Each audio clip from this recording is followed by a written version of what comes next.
Welcome to this week's edition of the Dakota Angler 2-Minute Fishing Report. Well, first off, I want to take this time to thank all of you that have reached out to me this past week since my announcement. If you haven't heard, I was diagnosed with prostate cancer 3 to 4 weeks ago. Treatment is still on hold yet because we have the Ice Institute yet to go, obviously. But I want to take this opportunity to thank all of you for your prayers, your well wishes, your emails, your texts, you name it. It means a lot to me, to say the least. Well, this past week, I wish I had better news as far as the fishing report is concerned. It's been kind of slow around the area, to say the least. Some lakes have been producing a few walleyes, but I emphasize a few lakes, and mainly up in the northeastern part of the state. Those lakes include Walleye and Bitter. That has probably been the most consistent bite. The main problem with Bitter is that you have to sort quite a bit, quite a few smaller fish being caught there. Other lakes include Drywood, and that bite's tapered off dramatically. Other lakes include Lynn, Midland, Cochrane, Goose, as well as Hazelton. Down in the southeastern part of the state, the lakes that produce walleyes include Thompson, and that bite honestly has been best from shore off the Oldham Grade lately. And then also other lakes include Ponset, Henry, Dry Lake by Willow Lake, and then Madison, Sinai, 81 Ponds, and emphasize a few, and then also Vermilion and Twin. And remember, Twin is the trophy lake. Now, what have guys been doing to catch the walleyes and whatever ones that they've been catching? A lot of jigs and swim baits, as they talked about. The larger swim baits have been working really well in the shallows lately.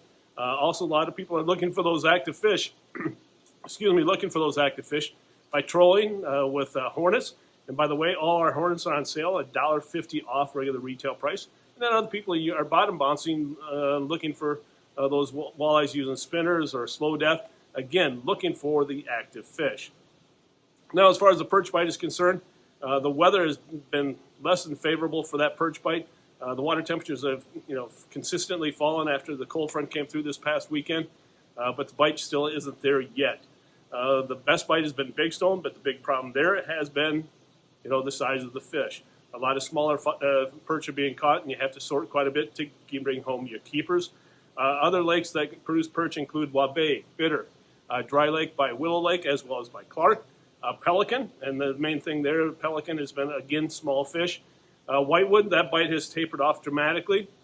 Other lakes include Ponset, Thompson, Madison, and then also Twin. Now, what have people been doing to catch those perch? Really nothing special, as we talked about in previous weeks. Drop chain lures like the Haleys and the Pilkies have been working really well. The Z-Man micro finesse plastics have also been working really well. And tungsten jigs, such as the ones that you see behind me, the ones that you would use for ice fishing, has been working well when you tip them with a maggot or a waxworm, and even a small minnow. As those water temperatures drop, those small minnows that minnow bite should really take off. In this week's edition of Todd's Tackle Tips, we're going to actually change the calendar a little bit, move the seasons up a little bit, and talk about ice fishing. We're going to actually talk about the Dakota Angler Ice Institute, and the reason why is, folks, I cannot believe that it's less than a month away. November 10th through the 12th at the Sioux Falls Arena Convention Center. If you're interested in ice fishing, this is the place that you're going to want to be at. If you've never been there before, I have to ask the question, why? This show is going to be bigger and better than ever before. As of this date, over 100 vendors have registered, 25 of which are brand new to the Ice Institute. So you're going to have the opportunity to see the latest and greatest in the ice fishing industry for the upcoming ice fishing season. $7 will get you into the show floor itself, $15 for the weekend. And people are going to be asking, why do I want to spend $15 for the weekend? Well, again, you're going to have the opportunity to see different speakers and different seminar topics day after day. So no speaker and no seminar will be the same. So it gives you access to all that information. For example, on Friday night, the South Dakota GFMP will be presenting a seminar talking about the state of the lakes in South Dakota. It will give you some inside information on what you can expect from our lakes here in eastern South Dakota for the upcoming ice season. Plus, what you can expect with the Ice Institute is all these great deals that you have come to love are going to be even more so this year. For example, we'll have an exclusive Dakota Angler Live Scope bundle at an unbelievable price that you're not going to want to pass up on. Plus, select shacks and augers will be at Ice Institute pricing, and these prices are not going to be found anyplace else across the upper Midwest. So if that isn't enough reason to come to the show, I don't know what is. So again, November 10th through the 12th at the Sioux Falls Arena and Convention Center. Folks, invite all your family, your friends to the show that you're going to want to be at to share all that information with all your ice fishing buddies. The Dakota Angler Ice Institute, November 10th to the 12th at the Sioux Falls Arena and Convention Center. We'll see you there. Now it's time to take a look at a few photos that you sent in to me this past week.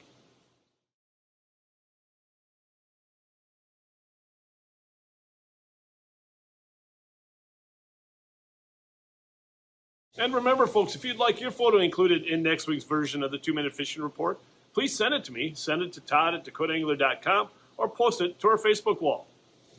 And before we end this week's report, as you can see behind me, we started to make the transition from open water to ice fishing. We still have plenty of open water tackle still remaining on the show floor.